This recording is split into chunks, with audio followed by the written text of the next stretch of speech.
Makmum mendapat imam di dalam rukuk dan syak ia, adakah ia sempat bertumak ninah dengan imam padanya? Ini biasa berlaku. Banyak berlaku lah. Kita selepas takbiratul ihram, dah tu dia rukuk. Dia pun syak. Sempat tak tumak ninah bersama imam dalam rukuk tadi. Sebab dia bila datang, imam dalam keadaan rukuk. Seorang makmum ni, dia nak jadi makmum. Seseorang ini datang nak semayang, dia nak jadi makmum dan mendapati imam dalam keadaan rukuk. Mana dia masbuk lah. Dia pun takbirat ihram, Allahu Akbar. Bila dia takbirat ihram, dia pun rukuk. Bila dia rukuk, dengan imam pula, Sami'allahu liman hamidah. Berlaku syak. Tadi sempat ke tak sempat rukuk dengan imam? Alhamdulillahi Rabbil Alamin. Wassalatu wassalamu ala sayyidina wa nabiyyina wa habibina Muhammadin wa ala alihi wa ashabihi ajma'in.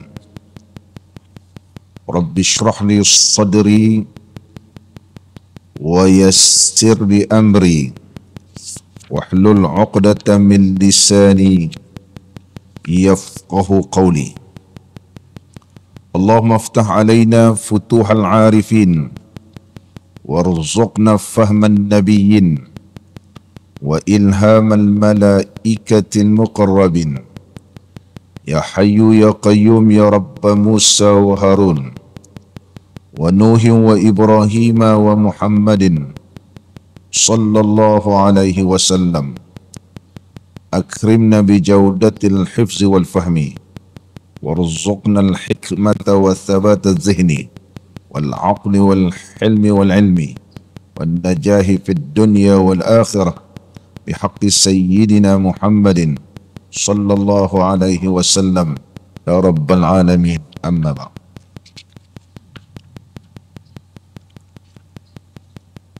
Alhamdulillah, syukur kita kehadrat Allah Subhanahu wa taala kerana dapat kita sama-sama pada pagi ini menunaikan sembahyang fardu subuh secara berjemaah. Kita sama-sama berzikir dan berdoa. Seterusnya berada di dalam majlis ilmu. Kita memohon kehadrat Allah Subhanahu wa taala wa golongkan kita semua di kalangan hamba-hambanya yang bertakwa kepada.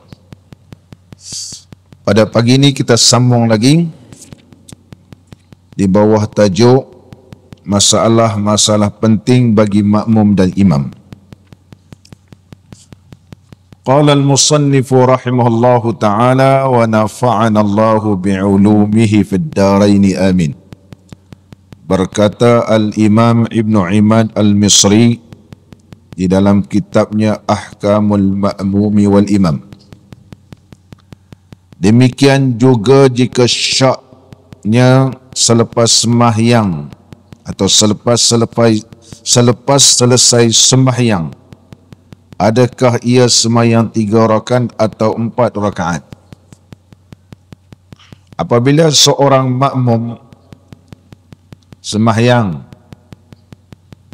selepas beri salam, dia syak. Tadi dia sembahyang 3 rakaat atau sembahyang 4 rakaat. Seorang makmum sembahyang belakang imam, habis solat datang syak, sembahyang 3 rakaat atau 4 rakaat. Macam mana nak buat? Maka wajiblah ia makmum tadi masuk semula ke dalam sembahyangnya dan tambahkan 1 rakaat lagi selepas salam. Selepas salat dia datang syak 3 atau 4, maka hendaklah diambil yang yakin. Yakinnya ialah tiga. Yakinnya adalah tiga. Sebagaimana disebut oleh Al-Imam Syafi'i rahimahullahu ta'ala, al-yaqin la yartafi'u illa bil yaqin. Yaqin idza sabata bil yaqin la yartafi'u illa bil yaqin. Sesuatu yang sudah yakin tidak akan terangkat melainkan dengan yakin. Yang yakinnya ialah tiga. Yang syaknya ialah empat. Maka yang yakin itu tidak akan terangkat melainkan dengan yakin. Yang yakinnya ialah tiga, yang syaknya ialah empat. Tiga, empat, tiga itu adalah yakin. Ini Al-Imam Syafi'i punya kaedah. Manakala ulama di kalangan mazhab Al-Imam Syafi'i memberikan banyak kaedah-kaedah berkaitan tentang syak ini. Di antaranya yang terkenal Al-Hafiz Jalaluddin As-Sayuti rahimahullah ta'ala telah menyebut dalam kitab beliau Al-Ashbahu wan Nazair, iaitu satu kaedah, idza syakka fil adadi bunya 'ala al-yaqin, ay al-qalil. Idza syakka fil adadi, apabila syak seseorang itu dari sudut bilangan, bunya 'ala al-yaqin, dibina atas yakin. Yang yakinnya ialah al-qalil, yang sedikit. Sebagaimana permasalahan di hadapan kita ni 3-4, maka ada syak di sudut bilangan bunya 'alal qalil, dibina atas yang sedikit, sebab itulah al-yaqin, yang yakin. Dibina atas 3 rakaat. Dibina atas 3 rakaat. Begitu juga disebut oleh ulama di kalangan mazhab kita, ulama-ulama mazhab kita Imam Syafi'i, di antaranya Al-Imam Zarkashi juga telah menyebut di dalam kitab-kitab yang terkenal, di antaranya Ad-Durrul Mansur. Juga di kalangan mazhab kita Imam Syafi'i, kaedah fiqh yang paling masyhur, al-aslu fi syakki adamul fi'li. Al-aslu fi syakki adamul fi'li. Asal pada syak ialah tak buat. Mana yang yakin 3, yang syaknya 4. Dan 4 itu mengikut kaedah al-aslu fi syakki adamul fi'li. Syak pada asalnya tak buat. Maka kerana dia syak 4 itu, kira tak buat. Oleh sebab itu hendaklah ditambah 1 rakaat lagi. Kaedahnya al-aslu fi syakki adamul fi'li. Asal pada syak, kira maknanya hukumnya tak buat lagi, maka hendaklah dilakukan. Tambah 1 rakaat. Tak payahlah kata usalli, niat tambah 1 rakaat. Terus tambah 1 rakaat. Persoalannya sudah tambah 1 rakaat, adakah sunat bagi makmum ini menampung kekurangan yang berlaku, iaitu dia syak ni, adakah ditampung dengan sujud sahwi ataupun tak perlu tampung dengan sujud sahwi? Kerana kalau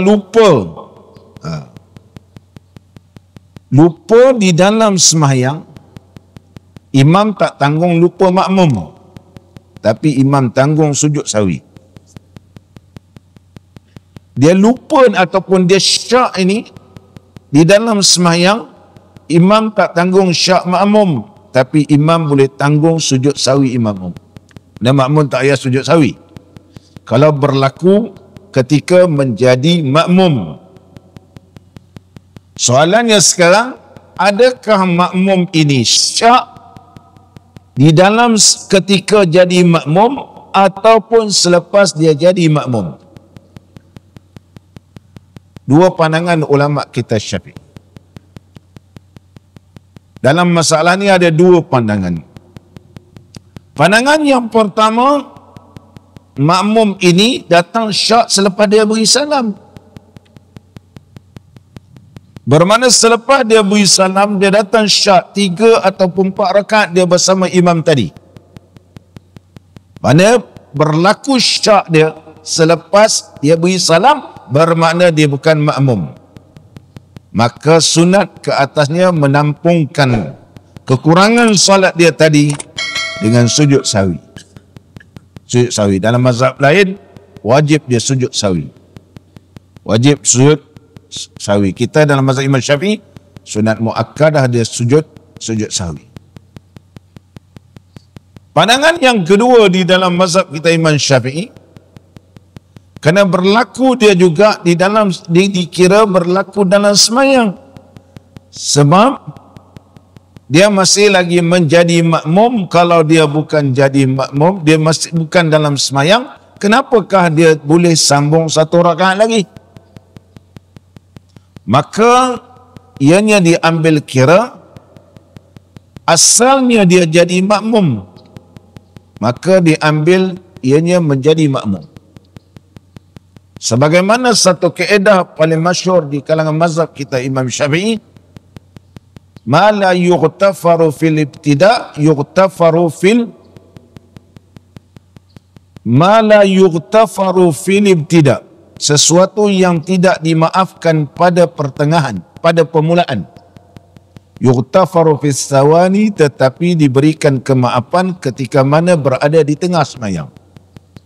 Pada awal tidak diberikan kemaafan. Kalau awalnya dia bukan jadi makmum, ya, dia kena sujud sahwi. Tapi awalnya adalah dia jadi makmum, maka penghujungnya diberikan kemaafan, dia tak sunat sujud sahwi. Untuk memperjelaskan kaedah ma la yughtafaru fil ibtida, pada permulaan tidak diberikan kelonggaran pada permulaan. Contoh, kaum ibu sembahyang di dalam sebuah bangunan yang bukan masjid. Bukan masjid. Kalau masjid, walaupun masjid kita ni contoh ni naikkan lagi tingkat 2, tingkat 3, tingkat 4, tingkat 5, walaupun berada di atas tingkat 5, tetapi nama dia masjid, tertutup, berkunci. Selagi mana boleh tahu pergerakan imam semayang ni, semayang kita menjadi makmum adalah sah. Sebab kedudukan dia adalah masjid. Kedudukan dia adalah masjid. Bawah tanah ke, atas ke, sehingga diangkat sampai ke langit pun tak apa. Mana tinggi dia sampai ke langit tak apa. Yang penting dia masjid. Selagi mana nama dia masjid. Tetapi lain daripada masjid, berkaitan semayang berjemaah ni ada 4 hukum di kalangan mazhab kita Imam Syafi'i. Lain daripada masjid, maka hendaklah makmum yang berada dalam bangunan yang bukan masjid mesti ada ruang yang boleh sampai ke hadapan untuk sampai kepada imam. Ataupun dia berpandu kepada ar-rabit, ada orang yang dia ikut. Contohnya, di belakang ni tertutup, tapi satu pintu terbuka yang dia boleh berpandukan kepada seseorang yang dinamakan ar-rabit, yang mengikat di antara makmum di belakang dengan makmum di depan. Mesti ada satu ruang yang boleh pergi. Sekiranya ditutup seperti pintu yang berkunci, yang disebut al-babul masdud, pintu yang ianya telah stuck begitu, tak boleh dah. Tak boleh tolak dah ke depan, tak boleh. Au as-sitrul murkha, ataupun tirai yang begitu labuh sampai tak nampak. Tirai daripada atas tu tarik sampai ke bawah. Macam tengok panggung wayang tu, tirai dia sampai ke bawah gitu. Daripada atas sampai ke bawah. Ya, ini bukan nama tirai. Ini bukan nama tirai. Tirai ni as-sitrul murkha, iaitu tirai yang telah dilabuh, langsung tak nampak orang depan ni. Maka sekiranya pada permulaan sembahyang dibuka, tiba-tiba tengah sembahyang angin bertiup, tertutup, sembahyang kita sah. Sebab ikut kaedah fiqh, yughtafaru fil ibtida, dimaafkan pada permulaan. Pada permulaan dia memang buka. Jadi kalau permulaan dibuka, datang ke pertengahan ditutup, sembahyang kita sah. Kaedah fiqh pula menyebut yughfar ma la yughfaru fil ibtida. Tidak dimaaf pada permulaan. Ya, kalau permulaannya tertutup tak sah. Tapi permulaannya terbuka, yughfaru fis sawani, makna diberikan kelonggaran dan kemaafan kalau berlaku di tengah sembahyang. Ataupun datang jemaah perempuan yang lain, dia tengok tirai ni tiba-tiba terbuka, dia kata apa sembahyang tu buka-buka ni? Dia kata, nanti lelaki nampak kita. Dia pun datang, dia tutup. Kita tengah sembahyang ni, ibu-ibu yang belakang ni. Jangan susah hati sebab permulaannya kita adalah terbuka. Tetapi perempuan yang tolong tutup tadi, sembahyang dia tak sah. Sebab apa? Ketika itu dia berada dalam keadaan tertutup. Itu sitrul murkha namanya. Memang tutup habis, tak nampak, ada gelap. Seolah-olah berada dalam satu bangunan yang lain. Seolah-olah berada dalam satu bangunan yang lain yang tidak ada hubungan di antara makmum di belakang, iaitu kaum wanita dengan jemaah lelaki. Ini dalam mazhab kita Imam Syafi'i, dia straight begitu. Mazhab kita Imam Syafi'i. As-sitrul murkha ni makna memang tutup tirai daripada atas sampai ke bawah, memang tak nampak. Kalau ini tolak sikit pun jatuh dia, begitu. Ini sitrul murkha nama dia. Ataupun al-babul masjud, pintu yang betul-betul dah tutup. Memang tak boleh. Tertutup pun tak boleh. Dalam masjid tutup boleh. Ianya dibenarkan. Ini kaedah. Sekarang berdasarkan kaedah tersebut, pada permulaannya dia seorang makmum. Seorang makmum, maka diambil hukum asal al-aslu, asalnya ialah dia makmum. Maka pandangan yang kedua dalam mazhab Imam Syafi'i kata tak sunat dia sujud sahwi kerana diambil pada kaedah asal, iaitu kaedah al-asal. Al-aslu baqa'u ma kana ala ma kana, iaitu asal kekallah sebagaimana adalah ia. Sebab asalnya dia sebagai makmum. Itu kaedahnya al-aslu baqa'u ma kana ala ma kana. Asalnya apa dia? Dia makmum, maka kekallah dia jadi makmum.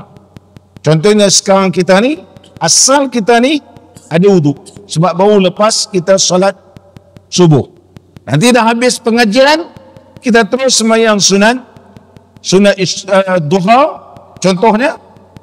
Setelah nak sembahyang kita datang keraguan, ada wudu tak ada wudu, ada wudu tak ada wudu.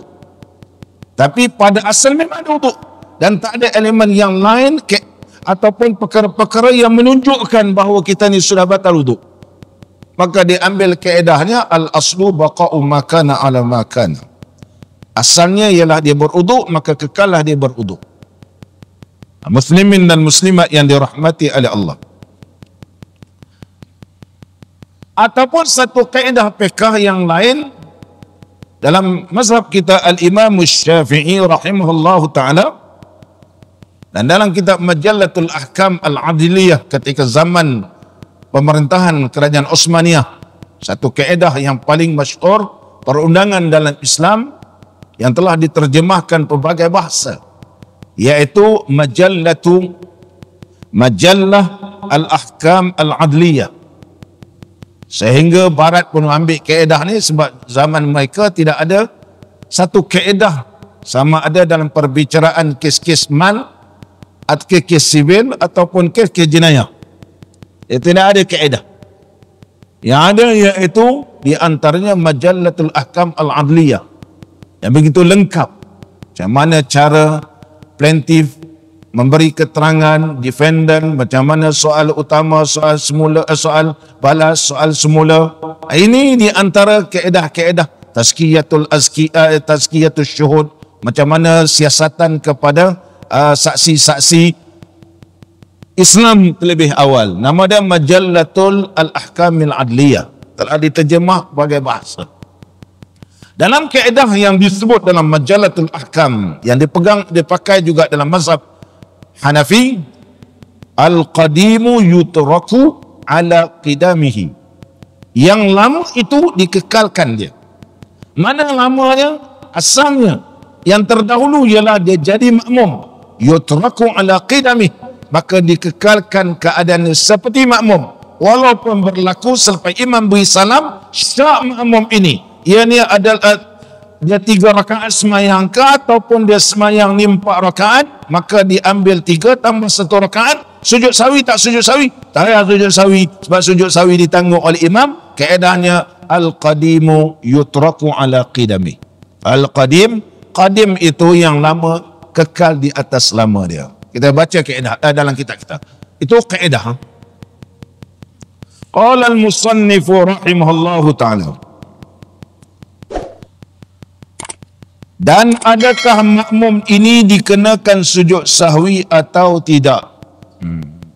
Sunat tak ada sujud sahwi ataupun tidak? Mazhab kita sunat saja. Mazhab lain ada kala wajib di sujud sahwi, ada kalanya sunat. Kalau kurang rakaat, hukumnya adalah wajib di sujud sahwi. Kurang rakaat dan ditambah rakaat, dia syak kurang ataupun lebih, ternyata bahawa dia kurang dan tambah lagi 1 rakaat, maka wajib dia sujud sahwi. Mazhab lain, mazhab kita sunat muakkadah. Pandangan pertama berkata Al-Imam Al-Ghazali rahimahullah ta'ala. Al-Imam Al-Ghazali seorang ulama fiqh yang alim dalam mazhab kita Imam Syafi'i. Terkenal Imam Ghazali ini ulama fiqh pada asalnya dan ulama tauhid. Di antara kitab paling masyhur karangan Al-Imam Al-Ghazali Al-Wajiz. Al-Wajiz ini sehingga disyarahkan oleh ulama puluhan jilid karangan Imam Ghazali. Merupakan ringkasan daripada kitab Tuan Guru Al-Imam Al-Ghazali Syekh, iaitu Al-Imam Al-Haramain, Imam Al-Haramain Abdul Malik Al-Juwaini. Abdul Malik Al-Juwaini mengambil ilmu daripada anak murid Imam Syafi'i sendiri, Al-Imam Al-Buwaiti. Al-Imam Buwaiti ambil daripada Imam Syafi'i. Mana di sudut silsilah pengajian Imam Ghazali, dia lebih hampir dengan Imam Syafi'i. Lebih hampir Imam Syafi'i. Terlampau hampir. Jadi semua permasalahan mazhab Imam Syafi'i, Imam Ghazali lebih tahulah, dia lebih hampir. Kita ni duduk bawah-bawah ni mana tahu. Orang bawah-bawah ni tak payah bagi komen, mana tahu. Dia terlampau jauh. Ini orang yang hampir dengan tabi'in. Tabi'in hampir iaitu dengan para sahabat dengan Nabi SAW. Imam Syafi'i mempunyai musnad sendiri. Jadi kalau kita baca kitab fiqh Syafi'i, tak jumpa dalam Sahih Bukhari. Memanglah Imam Syafi'i atas lagi, Imam Bukhari bawah. Imam Bukhari lebih hampir, Imam Syafi'i lebih hampir dengan tabi'in. Dia hampir dengan tabi'in, dia lebih hampir. Imam Syafi'i, bukan Imam Syafi'i lebih hampir dengan para sahabat. Imam Syafi'i lebih hampir dengan para sahabat sebagai tabi'in. Dia lebih hampir. Jadi hampir dengan para sahabat dengan Nabi SAW. Jadi kita pelik pula, oh ini pandangan Imam Syafi'i, tak adalah hadis Sahih Bukhari, Sahih Muslim. Imam Bukhari, Imam Muslim bawah lagi. Ada pun tajuk-tajuk dalam Sahih Imam Bukhari itu ijtihad Imam Bukhari. Imam Bukhari, Allah berikan ilham kepada dia bagi tajuk. Ni tajuk dia, tajuk ni, tajuk. Allah beri ilham kepada dia. Adakah tajuk yang diberikan oleh Imam Bukhari itu terikat kepada kita? Tak. Kalau ada ulama yang mujtahid menggunakan hadis itu untuk faham bab yang lain, tidak salah. Itu ilham yang Allah beri pada Imam Bukhari. Dia bagikan tajuk, kemudian dia bagi hadis. Bagi tajuk, dia bagi hadis. Dia bagi tajuk, dia bagi hadis. Tak semesti kita terikat kepada tajuk. Tak terikat kepada tajuk. Imam Muslim pada peringkat awal tak ada tajuk kitab dia. Kemudian orang datang kemudian dia bagi tajuk. Bermakna Imam Muslim memberikan ruang yang luas. Dan Sahih Imam Muslim hadis yang begitu banyak, ada kala kita boleh faham hadis ini masuk begini. Ini dalam cara kita memahami hadis Nabi SAW. Sama balik kita. Imam Ghazali yang paling hampir dengan Imam Syafi'i. Pandangan Imam Ghazali di antara kitab beliau yang terkenal Al-Wasid, Al-Basid, Al-Wajiz. Ni 3 kitab ni paling masyhur lah. Yang dikarang oleh Al-Imam Al-Ghazali rahimahullah ta'ala. Ia kena sujud sawi. Makmum tadi sunat sujud sawi. Dia tambah 1 rakaat lagi. Kemudian sebelum memberi salam sujud sawi. Apa hujah Imam Ghazali? Kerana ragunya itu dengan apa yang telah dilakukannya selepas memberi salam. Kerana apabila seseorang itu memberi salam, mana selesai sembahyang. Sebagaimana dalam hadis Nabi SAW, miftahus salah at-takbiru, iaitu kunci ataupun permulaan sembahyang. Permulaan sembahyang ni at-tahrim, iaitu yang mengharamkan dalam sembahyang ini at-takbir. Ya, takbiratul ihram. Tahrimuha at-takbir wa tahliluha at-taslim. Atau kama qala Rasulullah sallallahu alaihi wasallam. Mengharamkan perbuatan-perbuatan sebelum ini kerana takbiratul ihram itu permulaan dia. Takbiratul ihram tak boleh bercakap, tak boleh takbiratul ihram tak boleh kita berjalan dah. Melainkan perbuatan solat je. Tapi wa tahliluha taslimu. Yang menghalalkan balik ialah kena salam. Bila selesai sahaja beri salam, mana bukan sembahyang. Bila dia nak beri salam, tak adalah hubungan dengan imam dah. Hujah Imam Ghazali. Imam Ghazali kata dah beri salam, tak ada hubungan lah. Selepas beri salam, kerana tak ada hubungan dengan imam dah, datang syak. Dia pun tambah 1 rakaat. Sujud sawi lah. Macam mana pula imam nak tanggung sujud sawi dia? Sama dia dah beri salam. Hujah Imam Ghazali kita.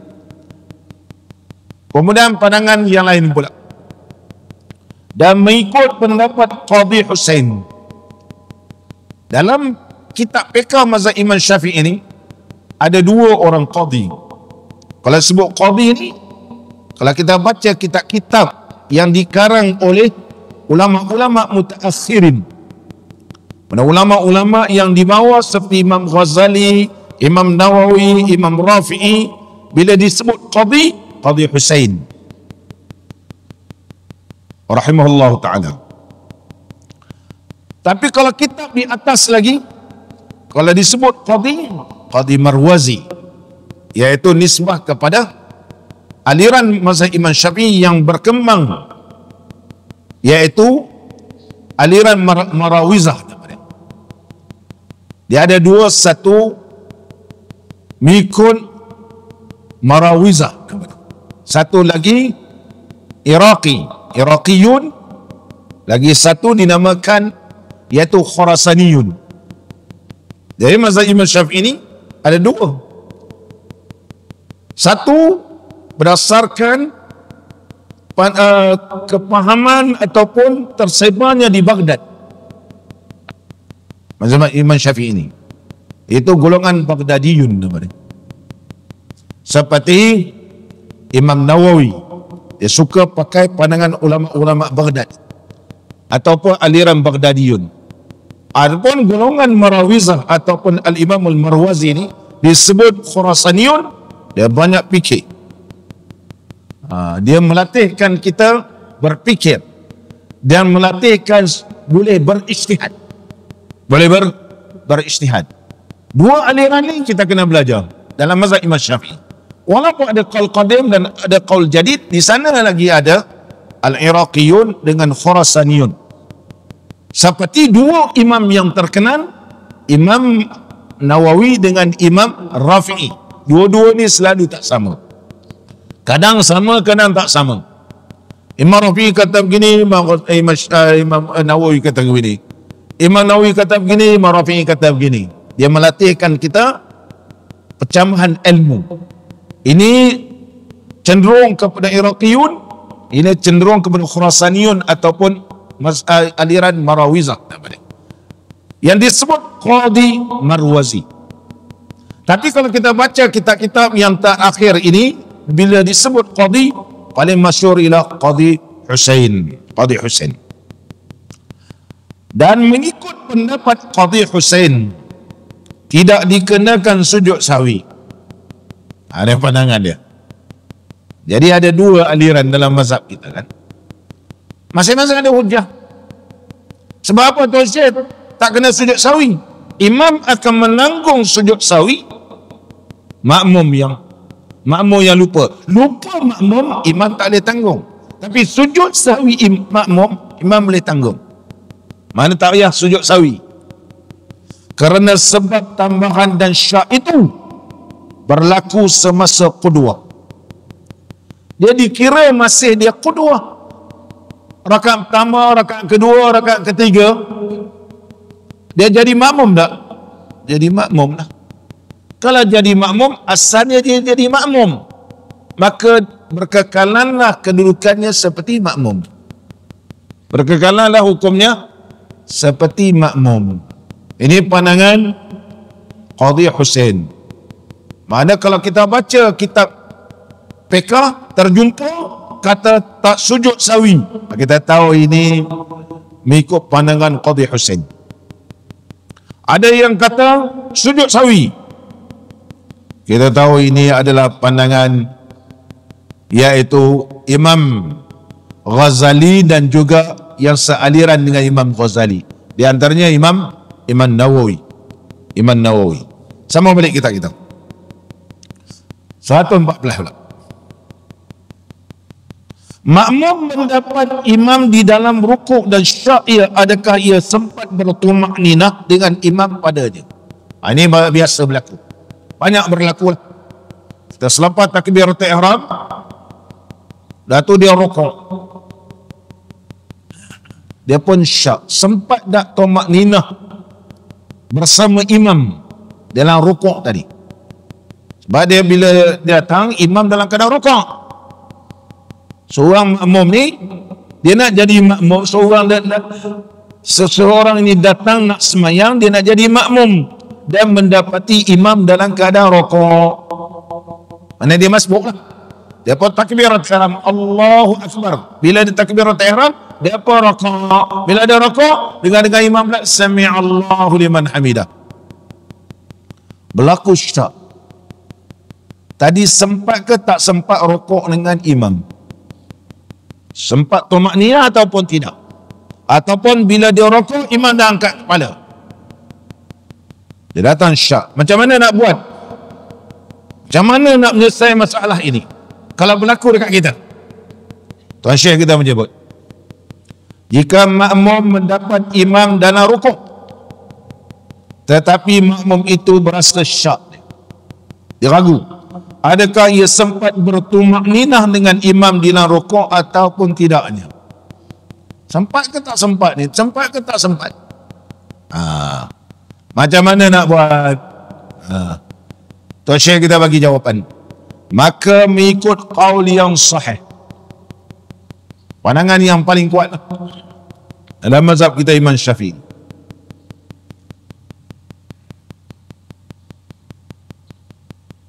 tidak dikira rakaat itu baginya.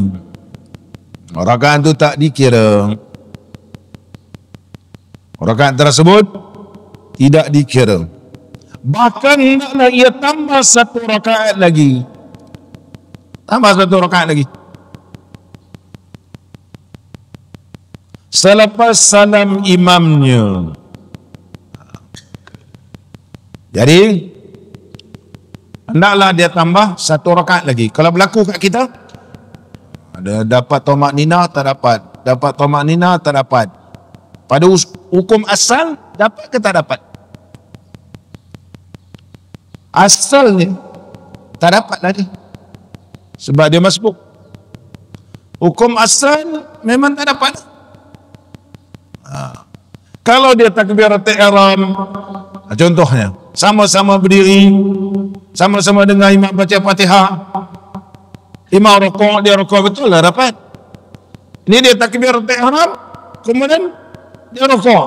Dia kata imam pula sami Allahu liman hamidah. Hukum asal dia tak sempat. Maka diambil hukum asal dia tak sempat. Mana tidak dapat rokok bersama imam tapi sembahyang kena terus. Hendaklah ditambahkan 1 rakaat lagi selepas imam beri salam. Soalannya, sunat ada sujud sahwi ataupun berlaku syak dia tadi, sujud sahwi dia ditanggung oleh imam. Dua pandangan juga. Pandangan yang pertama kata sujud sahwi. Sebab apa? Sebab dia syak tadi, dia syak dalam keadaan dia bukan dia seperti makmum yang sempurna. Seperti makmum yang sempurna. Sepatutnya yang betul-betul dapat rakaat iaitu orang yang sempat rukuk bersama imam. Sekarang dia tak sempat rukuk bersama imam, kira waktu itu tak dapat rakaat bagi dia. Maka tak dapat rakaat bagi dia, maka imam tak tanggung sujud sahwi dia. Pandangan yang kedua pula, sebagaimana Qadhi Hussein, dalam keadaan dia menjadi makmum itu, maka dia dikira makmum dan sujud sahwi dia ditanggung oleh imam. Untuk penjelasan kita tengok kitab-kitab. Dan berkata, ia ada dan mengikut pendapat Al-Imam An-Nawawi rahimahullahu ta'ala, kenalah ia sujud sahwi sebelum salamnya. Pada sebelum salam sujud sahwi, macam Imam Ghazali tadi sujud sahwi. Dan berkata ia Imam Nawawi, dan masalah ini sayugianya disebarkan kepada orang ramai. Imam Nawawi kata ini kena war-warkan, kena beritahu yang guru-guru, imam-imam kena beritahu, sebab banyak berlaku begini. Kalau berlaku syak ni, tambah 1 rakaat lagi, kemudian sujud sahwi.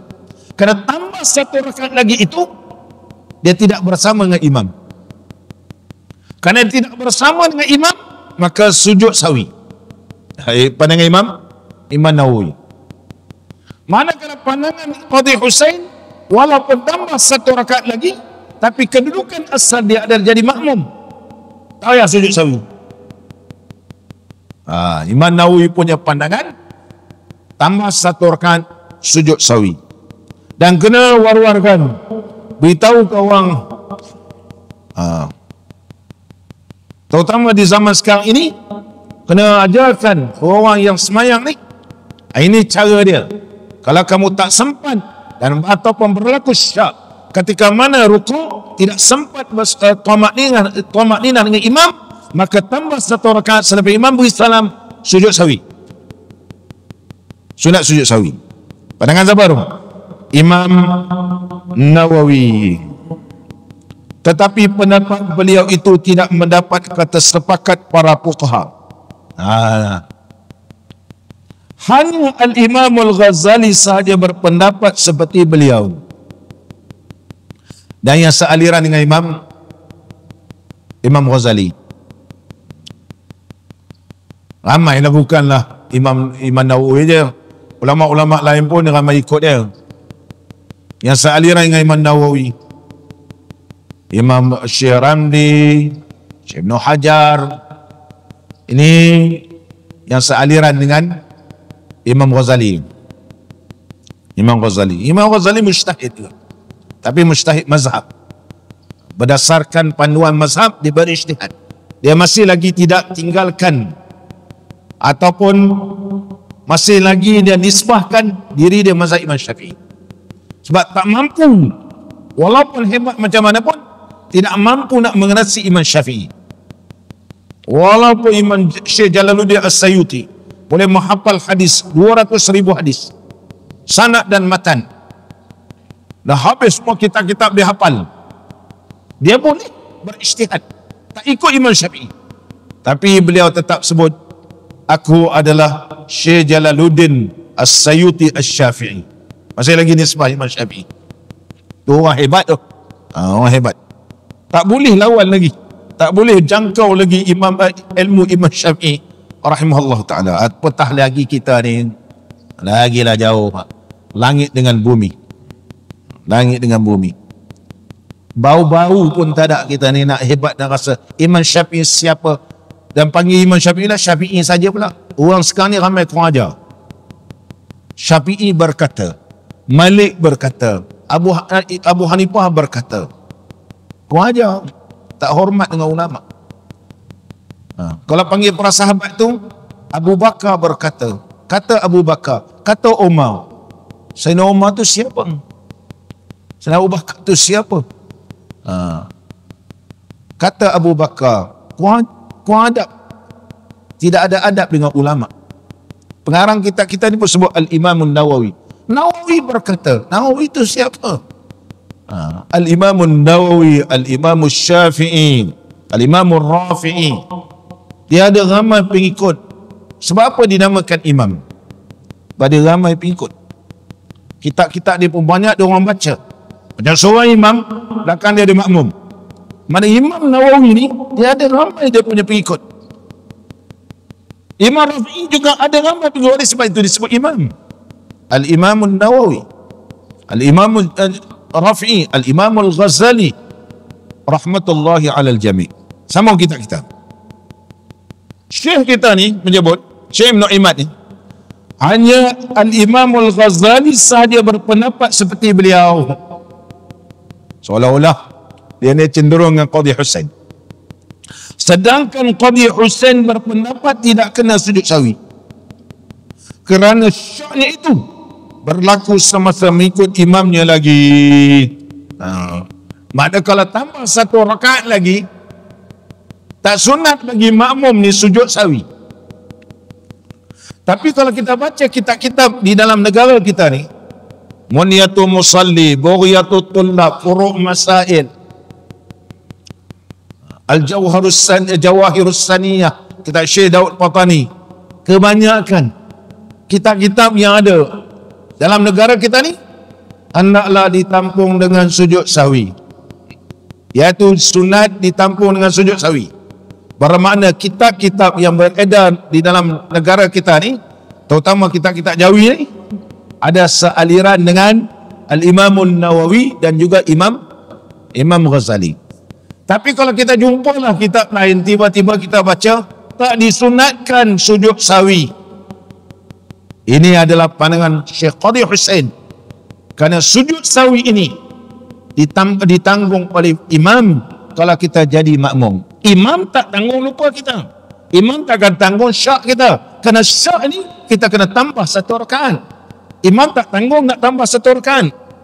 Tapi sujud sahwi itu ditanggung oleh imam. Ini pandangan ulama kita mazhab Imam Syafi'i. Ini percambahan ilmu. Percambahan ilmu. Mana kalau kita nampak ada orang tambah satu rakaat, kemudian dia tak sujud sahwi, kita tak bolehlah kata dia batas semayang. Kau sama tadi semayang, kenapa kau tambah lagi satu rakaat? Dia kata aku syak lah, sempat ke tak sempat rokok dengan imam tadi. Dah tambah satu rakaat sujud sahwi lah. Tak boleh ni, dia kata. Orang kita ni selalu batas semayang lah, tak sujud sahwi. Tak sujud sahwi batas semayang. Sujud sahwi dalam mazhab kita ada sunat saja. Sunat. Meninggalkan sunat abad, maka sunat dia sujud sahwi. Muslimin dan muslimat yang dirahmati oleh Allah. Seorang semayang 4 rakaat, tiba-tiba ia bangun rakaat yang kelima, tidaklah batas semayangnya. Jam kita pun dah tunjuk 7 berapa dah? 7.35. Sekarang ni cepat sangat, dah terang dah. InsyaAllah kita sambung akan datang. Mudah-mudahan pertemuan kita diberkati dan diradai oleh Allah Subhanahu wa ta'ala. اللهم صل على محمد يا رب صل عليه وسلم. اللهم صل على محمد يا رب صل عليه وسلم. إن قيل زرتم بما رجعتم يا أكرم الخلق ما نقول. اللهم صل على محمد يا رب صل عليه وسلم. اللهم صل على محمد يا رب صل عليه وسلم. قولوا رجعنا بكل خير واجتمع الفرع والأصول. اللهم صل على محمد يا رب صل عليه وسلم. اللهم صل على محمد يا رب صل عليه وسلم. لولاك يا زينة الوجود ما طاب عيشي ولا وجودي. اللهم صل على محمد يا رب صل عليه وسلم. اللهم صل على محمد يا رب صل عليه وسلم. ولا ترنمت في صلاتي ولا ركوعي ولا سجودي. اللهم صل على محمد يا رب صل عليه وسلم. اللهم صل على محمد يا رب صل وسلم. أيا ليالي الرضا علينا عودي ليخضر منك عودي. اللهم صل على محمد يا رب صل عليه وسلم. اللهم صل على محمد يا رب صل عليه وسلم. أدي علينا بكل خير بالمصطفى طيب الجدود. اللهم صل على محمد يا رب صل عليه وسلم. اللهم صل على محمد يا رب صل عليه وسلم. بالله صلني فداك روحي ذبت من الهجر والصدود. اللهم صل على محمد يا رب صل عليه وسلم. اللهم صل على محمد يا رب صل عليه وسلم. أنا الذي هبت في هواكم يوما أراكم يكون عيدي. اللهم صل على محمد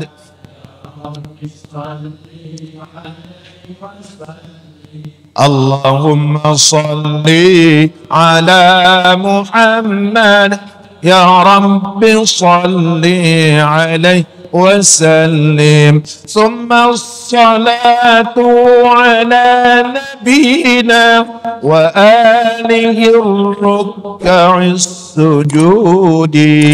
اللهم صل على محمد يا رب صل عليه وسلم.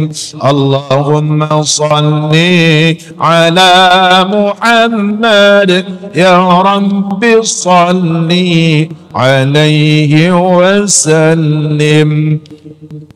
بسم الله الرحمن الرحيم. الحمد لله رب العالمين حمدا يوافي نعمه ويكافئ مزيده. يا ربنا لك الحمد كما ينبغي لجلال وجهك الكريم وعظيم سلطانك.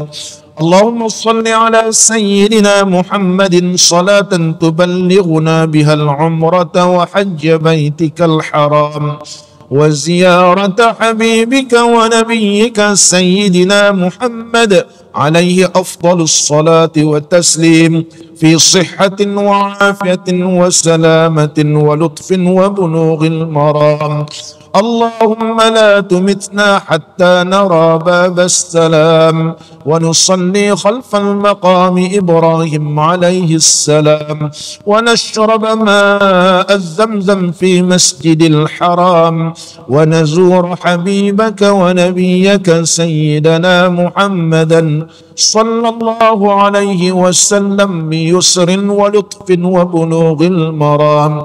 اللهم يسر لنا أمورنا من راحة لقلوبنا وأبداننا والسلامة في ديننا ودنيانا وكلنا صاحبا في سفرنا وخليفة في أهلنا. اللهم حببنا في صلاة الجماعة وذكرنا بالموت كل ساعة واحشرنا مع النبي المصطفى صاحب الشفاعة. اللهم اجعل اجتماعنا بالرحمة وافتراقنا بالمغفرة وخاتمتنا بالسعادة وألهمنا رشد والحكمة. ربنا آتنا في الدنيا حسنة وفي الآخرة حسنة وقنا عذاب النار. وصلى الله على نبينا وحبيبنا وشفيعنا سيدنا محمد وعلى آله وصحبه وسلم والحمد لله رب العالمين. تقبل الله منكم.